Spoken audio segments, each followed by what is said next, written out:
are back with Lead Up livestream number 3. If you missed the first 2, there have been 2 so far. I'm Anna Meriano, if you don't know, but hopefully you do.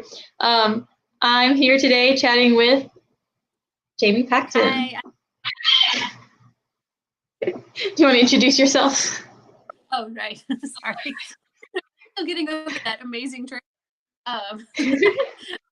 Okay, I'm Jamie Pacton, author of let's put this into frame, The Life in Medieval Times of Kit Wheatley, and also the forthcoming Girl.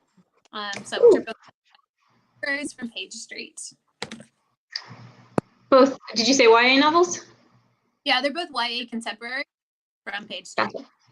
Yeah. Oh, I forgot. I read the excerpt from Lucky Girl and I was really excited when it, right? When y'all posted it.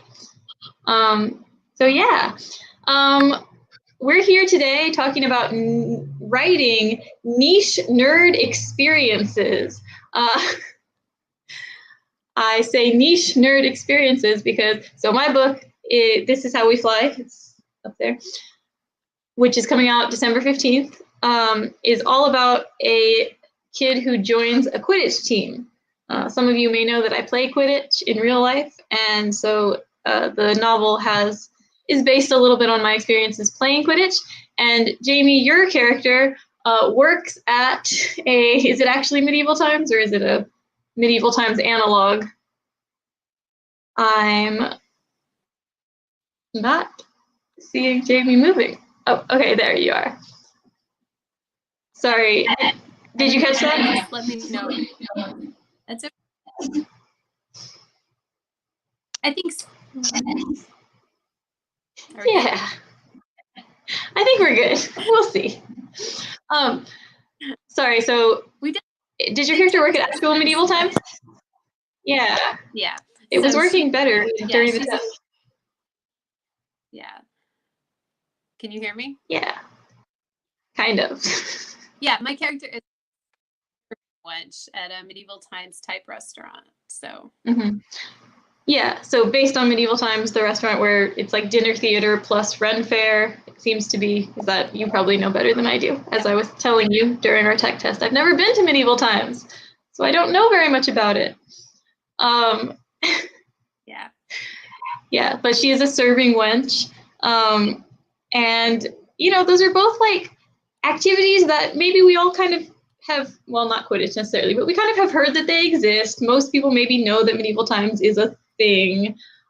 Maybe some people have found out that people play Quidditch in real life, but it's not necessarily a super mainstream activity that everyone has done or that everyone knows a lot about.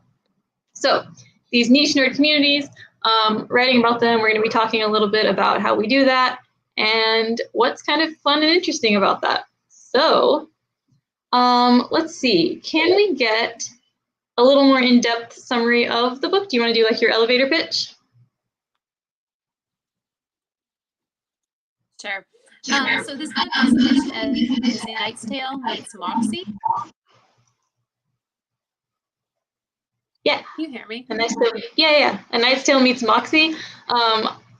Both things that I enjoy. If you don't know, Moxie is the YA novel by Houston author Jennifer Matthew. I'm sorry. She works at Bel Air High School, for those of you who don't know. But yeah. So, and it's becoming a movie, I think. And Knight's Tale is a tale about knights with Heath Ledger.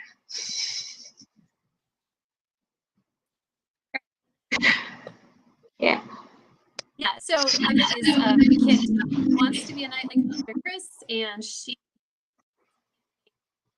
changed their rules at the castle where she works, and she pulls in people like friends from across the gender spectrum, because the current rule, and this is actually the real rule at real Medieval Times, is that only like cis dudes can be knights. And so Kit and her friends are out to change that, which is where the Moxie comes in. I see that look on your face. That was exactly the look I had when I found that out too. I was like, no, you're kidding. And no. Yeah. I was actually really hoping my book would like bring about interesting changes at these medieval times type restaurants. But then the pandemic hit, and so I wasn't able to like, Yeah. I don't know, start my own kind of campaign in those places. Right. We're just Oh, hanging man. on at this point, I think. Yeah. I can't believe that either. That's kind of surprising. And I mean, I read it as the premise of the book, and it didn't even occur to me to think of whether that was true in real life. But yeah, it's wild that you can only have cis men be knights. Like, even I think even The Knight's Tale didn't do that, right? Or am I wrong? I don't know. I might be misremembering that movie. I think it's in The Knight's Tale too. I think that bless so 90s. Like that movie has problems. But yeah, I mean, and one of the larger points hit is that this is like actually low, and there was lots more diversity in the book than people tend to think, or like whitewash history has put forward. Yeah, absolutely. A big point of the book. Cool. Yeah. So really cool, feminist character taking on these. Can you hear me? I can switch.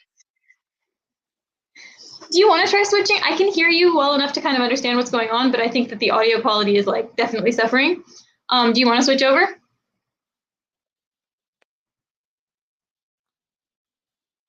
Let me just try that real fast because I don't know if it's on my end or your end. Okay. Yesterday, and it was fine, but yeah, and on the audio test, like when we tested this, it actually was working better than this. So let's try switching over. I'll just like vamp for my live stream audience that may or may not exist. Yeah. We have 3 people. Well, hello, 3 people. As we work on these tech problems, which we're sorry about, but it was bound to happen someday. Let's all take a moment and consider, how would we feel if we wanted to be a knight and we're not allowed to be a knight? We would be sad. I would be sad. Can you read from your book? Can I read from my book? What an idea. Ariel, why don't you talk with us about how you would feel if you wanted to be a knight? Do I have to read from this, really? Actually? I don't know about all that. But this is the book. Hey, so those of you who haven't seen it yet, this is my book. You could maybe take the black screen off of the thing. This is my book. This is How We Fly. It includes, It includes a character who also just dislikes gender norms. Ellen here. Nope, here. She is not actually fighting against the norms in her nerd community because Quidditch, luckily, is a very gender-inclusive sport. It's one of the very few sports that is completely gender-inclusive, that does not,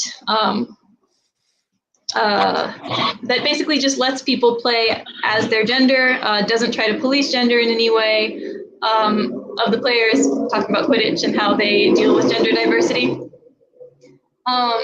So Ellen has to fight some of the stereotyping from her family and from, other sources, other places, but her nerd community, luckily, is very inclusive and very open. So that's kind of a fun thing that is true about the Quidditch community. Quidditch has been very, open to that from the beginning. And we've always been worked very hard to make sure that our sport is inclusive, unlike medieval times, unfortunately. Hey, Katie, welcome back. Hi, thank you. I hope this is better. I don't know what was going on there. Oh yeah, actually, seems like it's much better. Thanks so much for switching over. And of course, as soon as I say that, it has been jinxed. But we're good. So yeah, I think your book sounds amazing. I'm very excited to check it out. And I wanted to ask you, what gave you the idea to write about medieval times? Did you have an experience working there? Is it a place that you enjoyed, or did you have to do a lot of research to get this book written? I did not work there, but I did work in a theme restaurant in college for, it's called Ed It was a 50s themed restaurant. And so we wore like well, poodle skirts or go-go dresses, and we danced on the tables, and we were supposed to be rude to people. And so this sort of like deep nerd dress up in costume to do your waitressing job is something I was familiar with. And then I did lots of other waitressing jobs. And so the reason, or the way Kit Sweetly started was so there's a Medieval Times in the suburbs of Chicago near where my in-laws live. And, and my husband and I, we'd driven past it for years and years and years. And finally, in like, I think it was fall 2017, I had just finished up this big dark fantasy, and I wasn't really on the hunt for another book. But I took my then, I think he was 7 then, 7-year-old son to Medieval Times just for a night of fun. And as we were there, I was thinking, man, it would be so weird to work here. It would be so cool, but so weird to waitress in this like thing. And I love history. I was a history minor in college, and I kind of just read history. And so, and like I've written a historical middle grade and things like that. And so I was kind of like half in this like waitressing headspace as I was there. Well, like a third in this waitressing headspace, a third in this mom, like, let's splash out and get you this big extravagant experience. And then part of me was just kind of like, from a writing standpoint, thinking about history and layers of history in a place like this, and also like the pageantry of history that they had to perform, which I'm sort of fascinated by performance in that way. Anyways, so long story short, I'm sitting there talking with our wench as we're watching the jousting, and I was like, oh, this is awesome. Oh, actually, let me back up a little bit. All right, so this is also post the 2016 election, in which I had spent a long time teaching my kid about feminism, and I took him with me to vote for Hillary and all this stuff, and so as we were in Medieval Times, I said something like, man, buddy, there were definitely like some female knights. And we talked a little bit about that because, again, he was just a little kid. And I was like, maybe we'll see some female knights here tonight. And we didn't, of course. And so then when, dinner was being served, I asked our server, our wench, about it. And I was like, oh, would you ever like to do that? And she's like, oh, I wish, but they don't let us. And I was like, they don't let you say. And I kind of was just sitting there, and a whole story sort of emerged just from talking with her and thinking about it. And I went home. I'm sorry, I've told this story in other talks, but I went home that night to my in-laws, and I wrote a few paragraphs. And actually, those paragraphs are pretty much verbatim what's in the first part of Kid, because the voice just, boom, it hit me hard and fast. And this book was, I don't want to say it was easy to write, but it wrote quickly. I kind of stalled out right around the 50% mark. But it wrote quickly because it had such an internal momentum. Kit had a clear goal from the first page. She wanted to be a knight, and here's obstacle, obstacle, obstacle. And she just had to keep kind of overcoming those. So that's how that came about. Both some of my own love of history and nerdy history fun facts, which I gathered to me like, small little creatures. And then also my experiences waitressing in college, and then this sort of inciting incident of being there at Medieval Times with my son. That's cool. Yeah. So, it was actually based on something that was really happening. I also like that you had the dinner theater experience in your background. Because when I was kind of setting this up, I think I was asking you so is this kind of thing more Ren Fair adjacent, or is it more dinner theater, like acting, theater geek adjacent? And I assume it's kind of the intersection of both. Is that what you found? I feel like in the people who wield swords communities, there is a lot of overlap. Yeah. And especially in the in the Chicagoland area that I was writing about. So there's a huge Ren Fair outside of Chicago. It's one of those real big ones. And I do think a lot of the people because I've talked to some people at Medieval Times just after the book came out or leading up to it. And I do think there's a lot of overlap on people who were knights in Medieval Times and then go work at the Ren Fair. I'd love to write a Ren Fair book. And Jen DeLuca's Ren Fair romances are some of my favorite, for sure. I just finished her second one, and it was so good to be back at the Renaissance Fair. But I do think with Medieval Times, it is a dinner theater, though. There are discrete shows, and it's not like a Ren Fair where everyone's staying in character. They'll do it a little bit, and then they'll go smoke a cigarette in the back. Yeah. It is still very much performing for your little audience, which is a little different than Ren Fair LARPing kind of thing. Yeah, I would not want to go on record saying this, but my general feeling is that it's probably more fun to work at the Ren Fair, just because you can walk around and be outside, and there's all that sort of spontaneous interaction that happens among, the characters as they're walking around and just giving each other a hard time.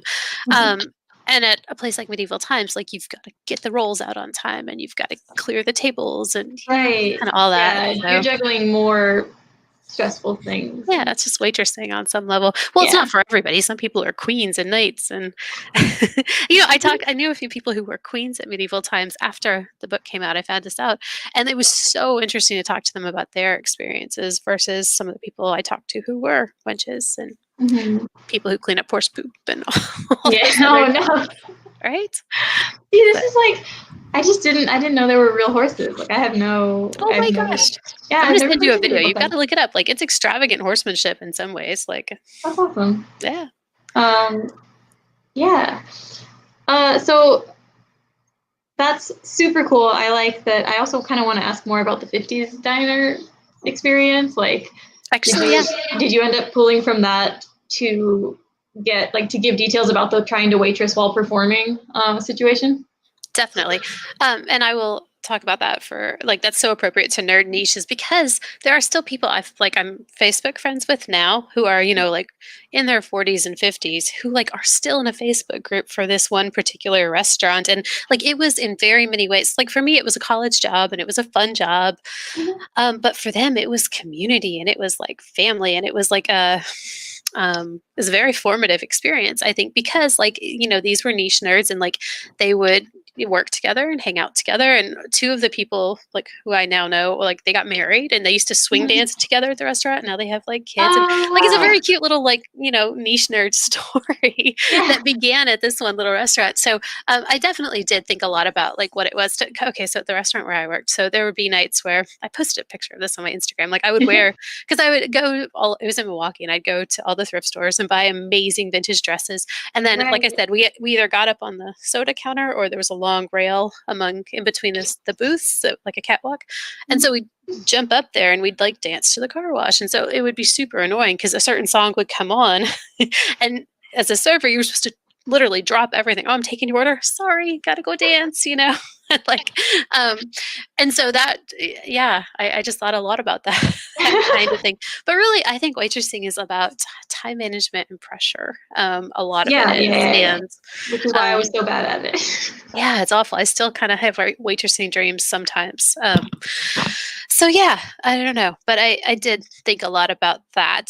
So even, I don't know, I do sort of think too, there's certain truths about being a server that are fun experience, no matter where you're working. Yeah, definitely.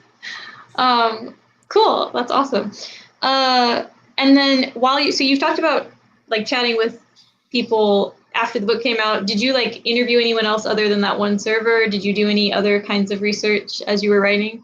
I didn't really, because, and partially, and I get this question a lot because there is Kit is a history nerd, and one thing she does is as she's thinking about, and so she comes from poverty. She's got a single mom and a dad who's drug addicted, and the lights are out. And so she does a lot of thinking about her life as a medieval performer, and then her life, one of my favorite moments of the book is she gets home from a shift at work and she's got a container of food from work and she's brought her mom, and the lights are out of the house because their bills didn't get paid. And so she's sitting in the dark with a candle eating cold chicken. And she's thinking God, this is the most medieval my day has been, all day, despite this other, this ridiculous job I have. And so anyways, I think a lot about those things. And like I said, I read a lot of history and I think a lot about history. And so a lot of those sorts of facts, I would look up some things, but I didn't have to do that much research for what I put in there just because it was kind of part of my knowledge base and things I studied in grad school and such. Yeah. As far as talking to other servers, I really didn't have access until after the book became a thing. And then people started contacting me and saying, oh, I work in Medieval Times, let me tell you about it. Or, oh, here's the dirt. And so, yeah, that was just kind of a brief interview. And then, yeah. We have a comment from our audience, but it's actually our tech wizard, Ariel, saying, oh my gosh, how have I not read this book yet? It sounds so good. Thank you. And I agree. I just wanted to thumbs up that. I hope you enjoy it. I know, I can't wait. Yeah, no, cool. I had a similar experience. I was writing a Quidditch community, which I was already deeply involved in, so it wasn't so much research as my life. And I was like, I mean, technically, I've done 8 years worth of research on how to write Quidditch, but not really. I just was doing those things. Yeah, and I think that's okay. I mean, like, I have one of my best friends writes historical fiction, and she just finished a draft of this gorgeous, harrowing, like, World War II story, and her first book was a World War II story, and, like, the level of research she has to do versus what I do as a YA contemporary or YA fantasy writer, like, it's 2 totally different things. Yeah, no. Actual historical fiction is like, wow. Well, and I whole mean, other level. yeah, because there's certain stories, and she's telling stories about people, and there are relatable aspects, but there are times that certain, things in history happen that she's got to get right. And and that people will notice because people care about those details. Yeah. That actually leads me very nicely to another thing I wanted to talk about, which was world building. Yeah. Because my first series was fantasy, and you said you wrote a historical, right? No, I write fantasy too. Yeah. So I feel like we talk a lot about world building for fantasy authors. Like, yes, you've created a new world, or you've created a new magic system, or you're, bringing in imaginary creatures to your world. So you have to describe that for the audience in a way that makes it believable. But we don't talk a whole lot, occasionally, we don't talk a whole lot about when you're writing a contemporary story, but that the thing you're writing about is not familiar to most of your readers. How do you write in a way that is like, the same thing that fantasy writers have to do? How do you make that world really vivid and really believable, and like describe it for your audience, but not make it seem weird or awkward as your character is like, here I am at my job where I perform? Like, how do you do that? You're not going to do it for everybody, I guess, is my first answer. And that is only because occasionally I look at my Goodreads reviews or some such thing, which is terrible for my mental health. Oh, and no. I mean, it's not bad, but you never, of course you're all going to love my book and give it 5 stars. Wait, what? Right. No, but I mean, there are some people who are very mad about the amount of like Lord of the Rings or Game of Thrones references, or just little like things that Kit Sweetly genuinely would think at this moment in time based on her job and her interests and her friends and things like that. And to that I say, I did not put in half of what I wanted. No, but I like half of you, half so well as you deserve. Exactly. There's quite a lot of, there's a whole Gandalf section in there. So when you do read it, feel free to like, I'm excited. I'm excited that you're excited. That's the other thing. My kids are now just old enough that we're introducing Lord of the Rings. And so it's quite a joy. Anyways, so in contemporary, this is one thing that's been tricky for this book, actually, because it's not sold foreign rights, for example, because some of it is so niche and so, according to some of the feedback, like it's so niche and so American, and some of it's either humor or some of those things that I think it would have appeal. And I've heard from readers across the world, but I also, I don't know those markets as well. So I think that it's interesting when you're writing contemporary that feels a little bit like a fantasy, because there are some of these like, there's different rules and there's different things you have to explain without like a magic system or like you said, magical creatures. I do think it's helpful because, like I said, I came off of a really deep, big YA fantasy build and into this world. And this was my first contemporary.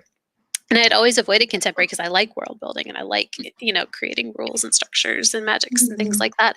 And what I realized is that contemporary, you have to do almost as much world building. Like things have to make sense, even if your readers understand that the transportation mode is a car, or they might have phones to communicate with each other. So you don't have to quite explain, what pigeon messenger systems are, so that there's almost a bit of ease in that.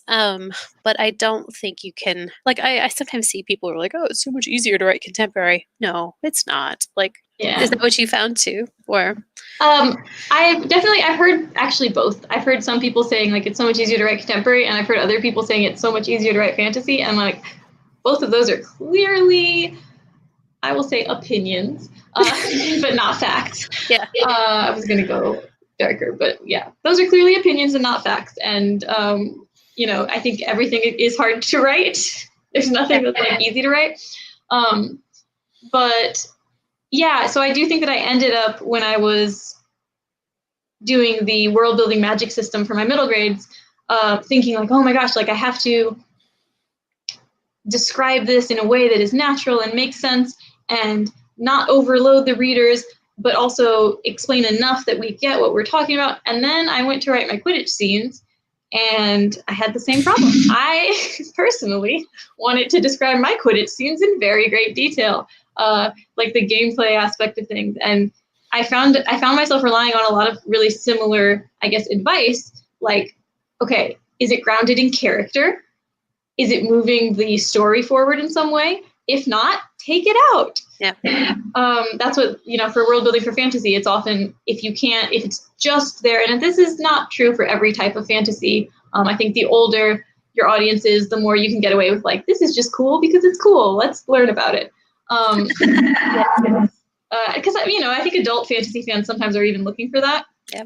But middle grade fantasy, especially, the line is very hard. Like, if this is not moving the story forward, we're not going to stop and talk about how cool it is that we can fly. We're just going to fly to our next plot point. No explanation needed. Yes. Yeah. Or just enough explanation, because kids are so much more. I don't want to say gullible, but like they'll go there with you. They'll just be like, "Yeah, we got magic now. Come on." Yeah, dude. They're like, they can suspend their disbelief so quickly. I wrote a middle grade IP for Razorbill, and it's a portal fantasy, and so like, yeah, little giant bats, throw them in, like any of it, it's fine. It's vaguely consistent within the world, and yeah. So yeah.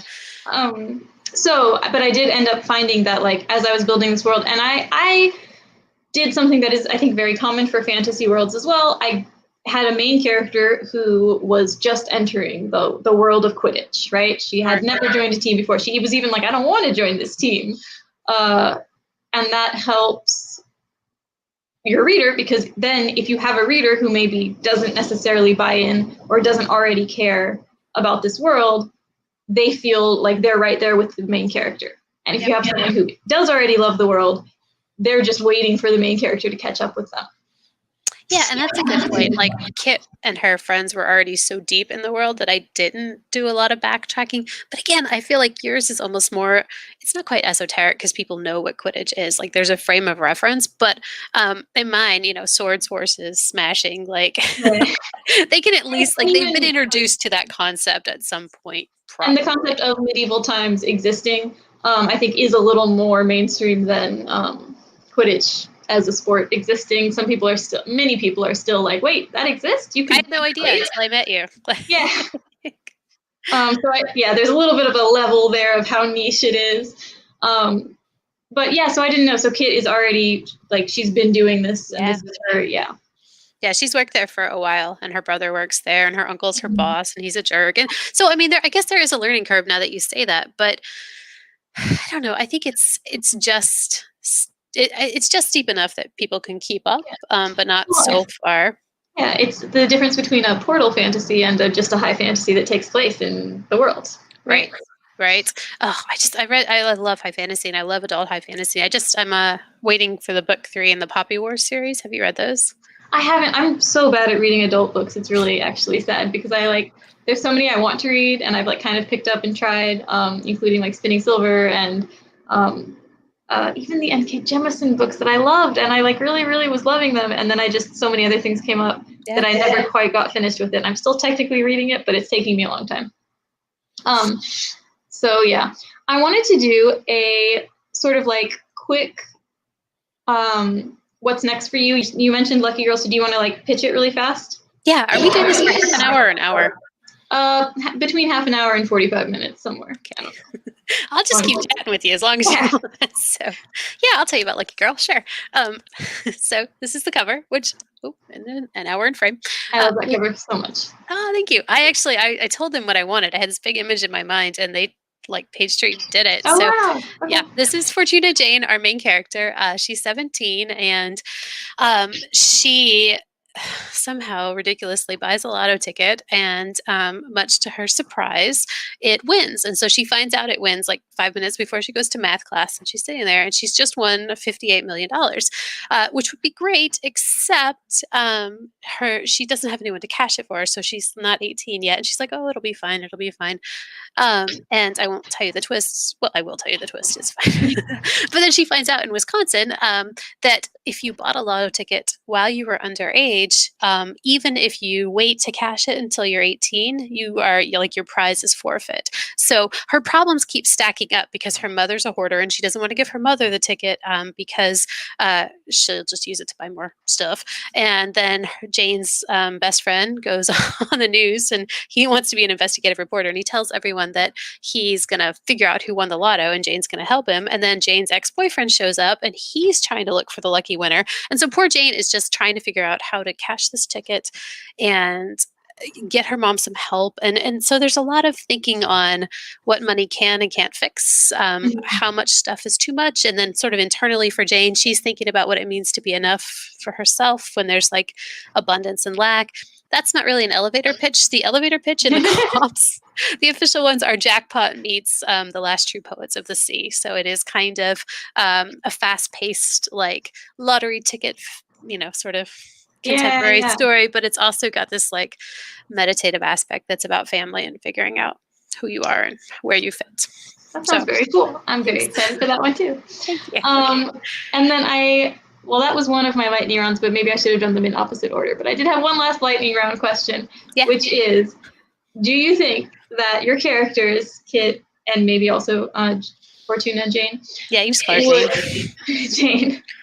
Would they ever play Quidditch? Sure. I mean, I don't feel like Jane's very sporty. I feel like Kit's probably pretty... She can handle it because she she wants to be a knight, and she's been training with her brother, and actually she becomes a knight, which is not really a spoiler. I think we kind of all saw where that was going. But Jane, Jane's strong from like lugging trash into the truck because her mom drives around and picks up junk off the side of the road because she just wants to save people's stuff. But sure, I think they both would love to play Quidditch because it's fun and so I don't know. Would your character like to work at medieval times?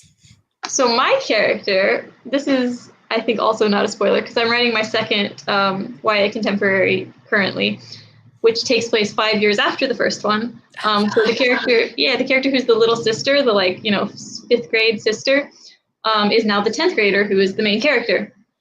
And so my main character, Ellen, who joins the Quidditch team, is now out of college and has moved back in at home and is working at a Tex-Mex restaurant, and she's a vegan.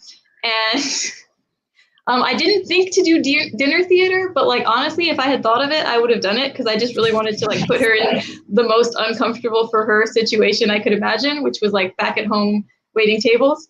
And honestly, I wish I had thought to put her in dinner theater because she would need that as well. That's amazing. I love too that the way you move those stories together from the older sister to the younger sister, that's great. I wish I could have written a sequel for Kit. I would have put them in a Ren fair or something, but it just didn't it didn't work out that way. But there is a Kit Easter egg in Lucky Girl, a tiny little one, but still. I love the contemporary overlapping. Yeah. And then Yasmin actually might love to be, because she's my new main character might actually love to work at a restaurant like that because she's, I think, very kind of theatrical, ambitious, but also people pleasy and organized. So I think the waiting tables would be actually a good thing for her. That's and awesome. then also getting to dress up. She's much more girly than my other character, and All right. Awesome. Thank you so much for chatting. I wanted to mention my pre-order campaign, which is since my book is not out for another month, almost exactly, you can still pre-order it. Oops, that way. If you do order This Is How We Fly, you can get one of these beautiful headbands, or in different colors. We got lots of different colors. And you can also get some stickers. You see them on the screen. You can also get some of these great bookmarks. These are all mostly Pokemon themed or Star Trek themed. They're all different fandoms, though. There's a bunch of different fandoms you can get. So if you want to order that, the details are here. signed copies available through Brazos Bookstore, etc.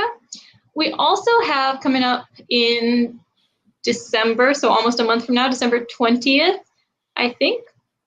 Yes, a launch event. So instead of a real life launch party, because of this whole pandemic situation, we're going to be having a virtual launch event that's kind of similar to this, but bigger, stronger, evolved.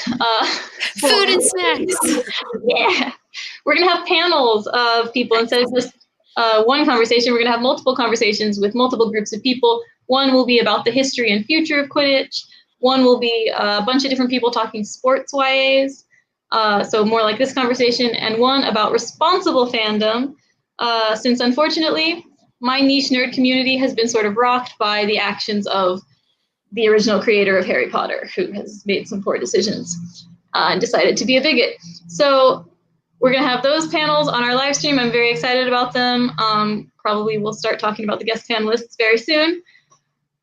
So that's what's next for me. If you enjoyed watching this, thank you all for watching. Thank you so much, Jamie, for talking with us too. Yeah, it was great. Thank you so much for having me. Yeah. And I think that is where we will leave you all. Yay! Order Kit Sweetly, pre-order Lucky Girl, Yes. and pre-order This Is How We Fly. Woo! Yay! Thank you. Goodbye.